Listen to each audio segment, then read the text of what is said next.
He gives us advice on how to live properly, being a layman, for our happiness and well-being in this life and in the life to come.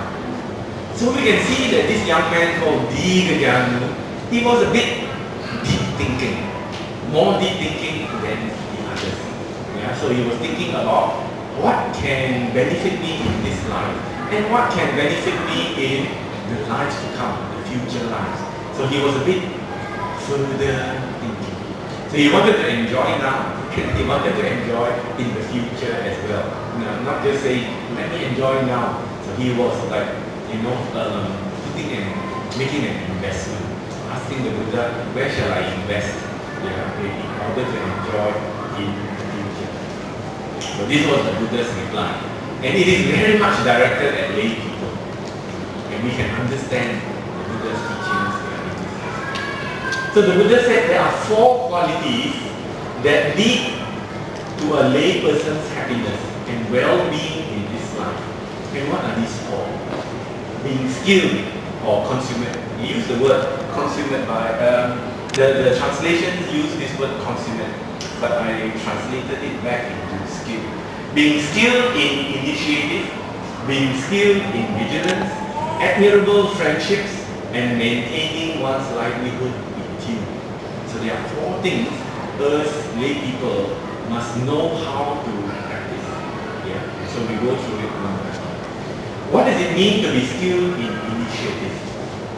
So the Buddha said, if we are lay people and we earn a living, we make a living by our own sweat, by our own effort. And of course in those days, you do it by farming, you do it by trading, you look after cattle, or if you're an archer, or you work for the king, or you are a craftsman, or whatever it is, we must be clever and untiring. It means we must do our work well in order to be competitive and in order to bring in our revenue, our pay. What if we are being paid, we must give value for our pay, for our salary. Not always like, not always doing the minimum in order to survive. Cari makan lagi. So we cannot curi-curi, what is it? Curi ayam. Right. So we should not do that. So the Buddha's advice is, if you really want to be happy, we must be known for our quality of work. Then people will say, this person is very good at what he does, or what she does. Therefore, we must increase the salary. Promote this person, give him more responsibility, so that he can do more for the company. Endowed with discrimination in its techniques, this is really good, because what it means is we must understand the technical nature of our work. If we have a lot of things to do, how do we handle it? If we are working with people, what is the HR side of it? If we are working with machinery, how do we understand it? If we are working with technology, how do we exploit it? So the Buddha said, the technical part of it, you must be very well-versed in it. Enough to arrange and carry it out. That means, we not only we understand it, we must implement it very, very well. This is good advice for us in this present day. So the Buddha said, this is called being skilled in initiative. We don't just wait for people to tell us what to do. Understanding our own area of work, we think about what we should do, rather than let people say, you must do this, you must do this. There are some people, you tell them what to do, and then they do exactly. And when problems come up, you ask them, why didn't you do this? And they say, you didn't tell me. Because they don't think beyond their instruction. You instruct them, and they're very happy with it. So if things come up, which it usually does, because of the nature of the workplace, they don't know how to react. So this is not being skilled in initiative. So we must be like that, according to the Buddha said. Next, the Buddha said we must be skilled in vigilance. That means When a lay person has righteous wealth means we earn it in a legitimate way, legally, not cheat people, not bluff people, and not lie to people. We must come in from his initiative.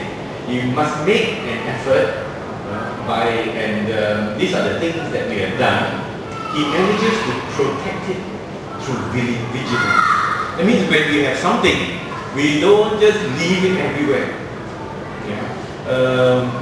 Nowadays, I work a lot with young people, because I work in the university, and I find the young people nowadays take things for very granted. They leave their things everywhere. And so my students, they buy nice computers, laptops and all that. So they leave the laptop and then they go for lunch. And they expect the laptop to be there when they come back from lunch. And when the laptop is stolen, they make a big noise. They bring family and complain.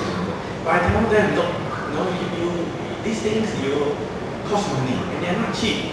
So when you have them, you must look after it. So the Buddha said, whatever you have, if you have house, you must know how to look after the house. If you have money, you must know how to look after the money. If you have possessions, you must know how to look after the possessions. Or else, it will be stolen. It will be gone. So the thinking is, how shall neither kings, because sometimes people in power want to tax you, want to take it away from you, nor thieves who want to steal it away from you, make off with this property of mine, so that not even fire, not even water will sweep it away, nor hateful heirs, meaning our downline, our children, our relatives and all that. They see that we got it, they also want it. So we must know how to look after what we have, not being stingy. It doesn't mean that we are very afraid of it, but being clever and intelligent. We must know how to invest. We must know how to keep in the bank. They are not, hoard it under our bed or under our pillow. There are still people in this world, when they make a lot of money, they keep it under their bed. When people steal it, they say, how come people steal it from me? There was one time I used to go to Vietnam a lot. And in Vietnam, the people don't trust banks. Because the bank can steal their money also. So they keep money in the house. And they dig a hole under the bed, or they make something space, and then they keep their money there. So people can steal their things quite easily. And sometimes it is quite interesting, because when I used to go with my colleague who recruits students, and then when they pay the fees, they don't pay with check. They bring one great big pile of notes. Here is my fee, a few thousand ringgit in US dollars. We have to take it back with us. Quite worrying, because a lot of money in cash that we have to carry around with us. So this is called being skilled in vigilance. Then the Buddha said, this is number 2, this is number 3 now. What is meant by admirable friendship? So the Buddha explains, when a lay person, whether we stay in a town or a village, we are surrounded by people, young and old. And therefore, he talks with them, engages them in discussions. He emulates consummate conviction. He knows who are consummate in conviction. And therefore, what he needs is, he tries to develop the people around him, who are like-minded, who have the same way of thinking. So it is people like you.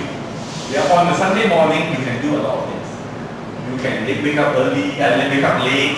You can go and have some nice breakfast. You can go walk about in shopping complex. But you spend the morning here. Why do you spend the morning here? Because you find that there's something good to gain this place. So you are creating or indulging or implementing admirable friendships. You come together and you talk. You come together and you discuss. You come together and you learn from each other.